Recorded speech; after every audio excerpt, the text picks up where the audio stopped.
Salve, salve galera, estamos aqui para mais uma dica para a FUVEST, mais uma dica dessa matéria importantíssima que é a história. Estou honrado em mais uma vez podê-los ajudar. Então, a dica agora seria em relação a um período muito específico da história brasileira, mas um período importante. Então, no século XVIII, o século XVIII foi ideologicamente marcado pela Revolução Francesa, pelo Iluminismo, pela independência dos Estados Unidos. Aparece aqui um quadro importante, um quadro de Delacroix, a liberdade guiando o povo. Então, no século XVIII, essa ideia de liberdade, de igualdade, mas liberdade e igualdades pautadas pela ideologia burguesa. Então não vamos confundir iluminismo com comunismo, é muito diferente. Essa questão de todos serem iguais, não era isso que o iluminismo buscava. O iluminismo buscava igualdade de direitos, igualdade de oportunidades, que a pessoa fosse dividida pelo seu mérito. Então essa era a questão social iluminista, tá bom? E isso, com certeza, chegou no Brasil.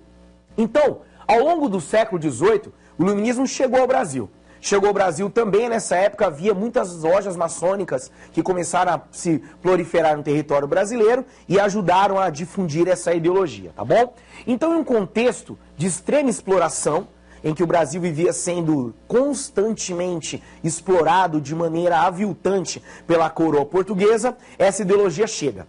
Mas não bastava essa ideologia chegar. Bastava também, essa ideologia também deveria mostrar que ela poderia dar certo. Então, no caso específico do Brasil, tivemos uma revolução importantíssima, que na verdade não saiu da fase conspiratória, foi um movimento de conspiração que foi a Inconfidência Mineira, 1789.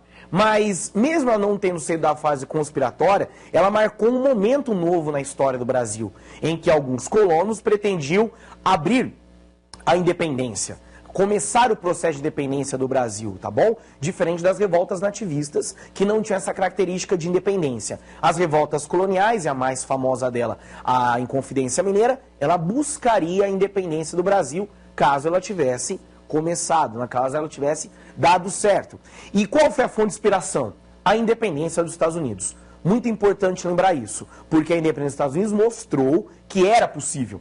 Era possível um grupo de colonos lutar contra a sua metrópole e conseguir a sua independência. Então essa ideia chega ao Brasil, tá bom? Então, inspirados pela independência dos Estados Unidos, não tardaram a ocorrer as primeiras revoltas. No caso da Inconfidência Mineira, é bom a gente lembrar que naquele momento específico da história, ela não teve grandes efeitos. Ela não saiu da fase conspiratória, os inconfidentes foram presos, e dentre os inconfidentes, quem foi executado foi o Tiradentes. É importante, alguns vestibulares vêm cobrando essa questão, essa figura do Tiradentes. O que significava essa imagem do Tiradentes, que foi imortalizada no quadro de Pedro Américo, Tiradentes Quartejado? O Tiradentes, então, naquele momento histórico não teve importância, mas precisava ser alçado ao cargo de grande herói nacional alguém como Tiradentes.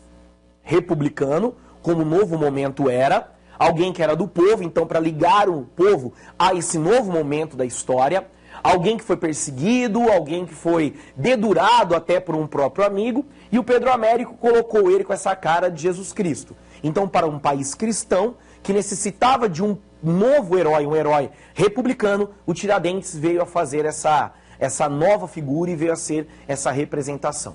Então essa fica sendo a dica, espero que tenha ajudado. Até a próxima.